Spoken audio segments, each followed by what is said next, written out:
Welcome back, everyone. Today I'm going to be speaking a bit about our attention and how we can become more mindful of our attention as we move through every moment of our day, as we engage in life. Ultimately, paying attention to the movements of our attention is what it means to be mindful. And whilst many of us have within our heart a desire to be more mindful of our consciousness, we still find ourselves getting caught up in the hypnosis of modern life, being caught in our emotions, in our old patterns, our old habits, and we remain trapped and a prisoner to these sorts of things. We recreate old habits and old patterns over time, and we never evolve. And I think the true essence of evolution resides in our awareness in this moment and how we relate to this moment.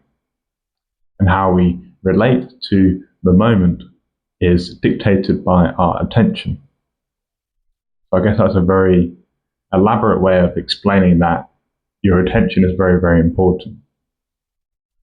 And of course, I've spoken many times on this channel about addiction and how addiction, as it relates to attention, it represents a kind of possession of our attention, a possession of our mind and the fixations of our mind. You know, when we're addicted to something, we are constantly tormented by these cravings, these desires to use or experience the addiction object.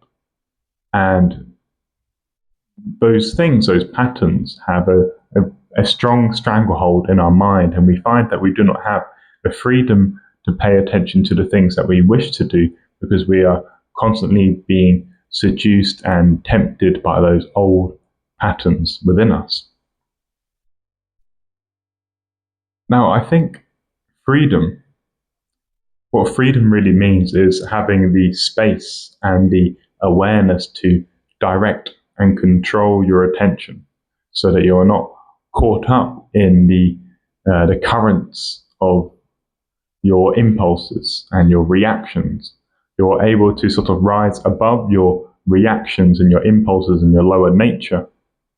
You're able to rise above it and to witness all of it from a kind of a higher vantage point, a God's eye view, the perspective of the higher self, perhaps. And when we reside in that space, we feel different. We feel more detached. We feel more in control of our consciousness. When we are not in this sort of space where we are able to witness this present moment and be able to slow everything down, to silence the mind, and then choose very deliberately what to do next. When we're not in that space of mind, we're in that reactive state of mind where we are doing things very frantically, we are stressed, we are agitated, we're not in control, we are ultimately a mere passenger in our consciousness.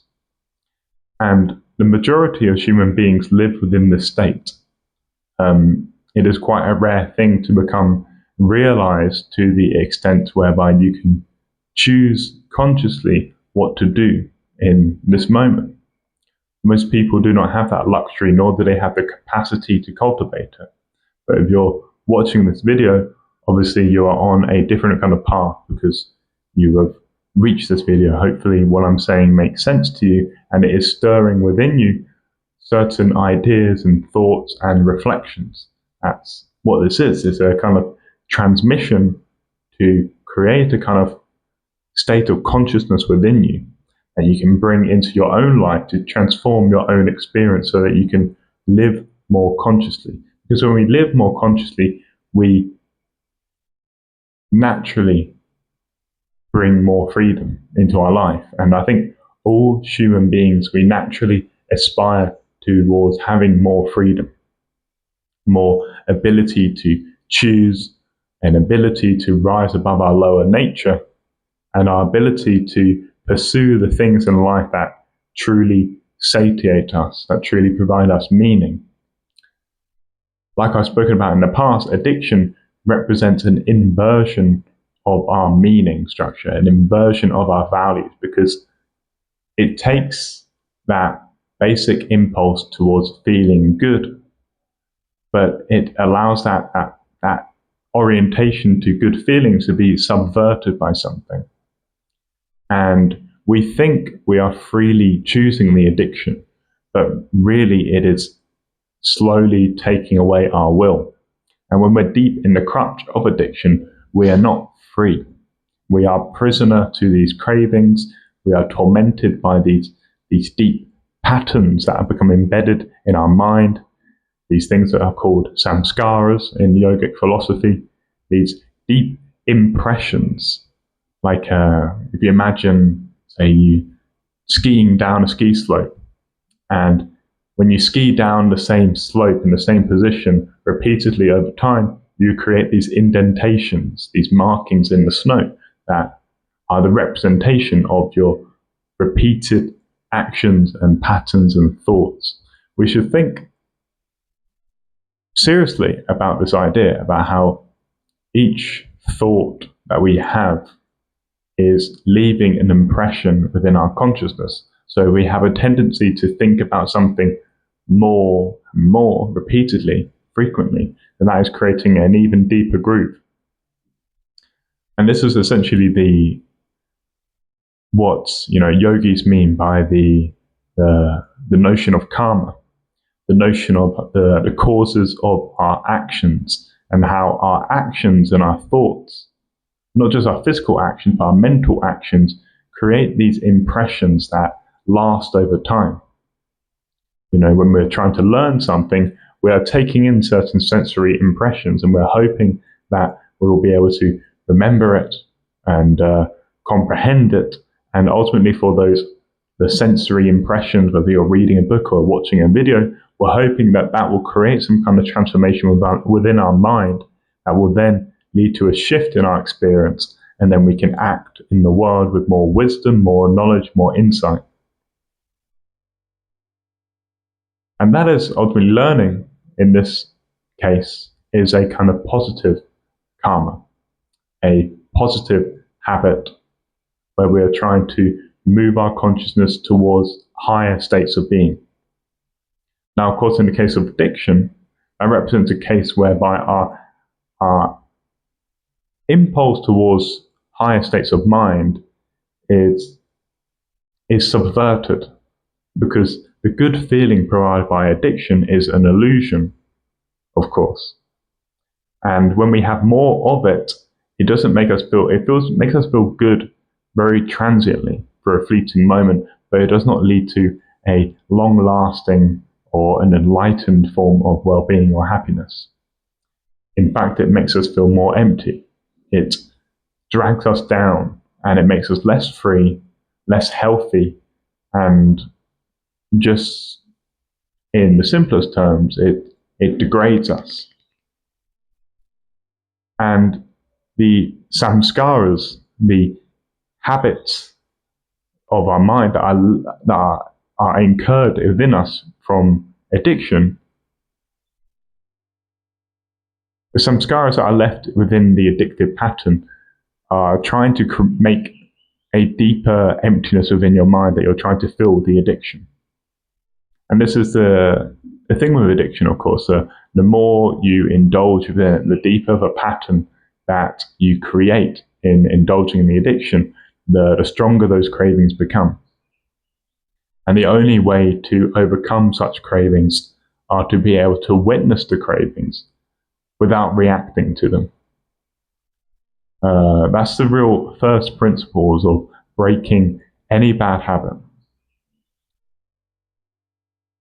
And this is a very difficult thing, because if it's very deeply conditioned within us to indulge or be weak whenever a craving arises, whenever a desire arises, if we have not practiced the ability of stepping back from our desires, if that's not a habit within our consciousness, then obviously we are going to instinctively respond to the desire by chasing it. it requires a significant degree of consciousness and willpower and awareness to be able to witness a strong desire arise in your consciousness and to be able to watch it without reacting to it. Now, what I'm talking about here, I'm not asking you to suppress your desires, because when you try and suppress your desires, it doesn't erase it. In fact, it makes it stronger and stronger and stronger. What I'm trying to ask you to is to watch it, allow it to ferment and exercise in your mind. Watch it closely and inquire into it. Be curious about what this feeling is. What is it tugging you towards? Why is it tugging you towards this place? Each desire is pulling you towards this sort of the completion of the desire. And when we complete that desire, when we indulge in that addiction or whatever it may be, we're chasing a good feeling. We're chasing some kind of experience of bliss. That's what each desire is trying to tug you towards. But of course, the bliss provided by addiction is an illusion. The bliss is transient and is followed by an incapacitation, is that a word? Or a distraction of our ability to experience pleasure in the future. So, having thought about that, about how the illusory nature of the bliss that is provided by addiction, if we can witness the desire, witness the craving, but also witness it with the knowledge that it is pulling us towards a mirage, if we witness the craving with insight and awareness rather than impulsivity, that is how we cultivate within our mind good karma, good habits of mind that foster within us deeper autonomy. Autonomy is being able to watch your consciousness, watch all the subtle reactions, the energies that pluck up without reacting to them, without being impulsive. Because when we're not impulsive, we can slow down, we can think deeply and clearly about what we want to do, and then we can do it. And I think I'll make another video, or maybe the next one after I record this, about the importance of being able to slow down our mind,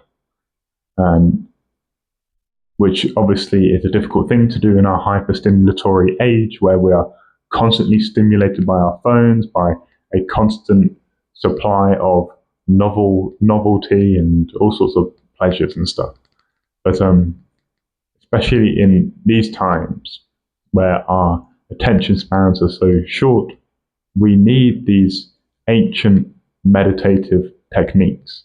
We need them deeply in order to understand ourselves and our consciousness and what it means to live a life that is good and meaningful and is ultimately a life that feels good, But yeah, I'll leave that at that. Hope that's been interesting and insightful. Adios.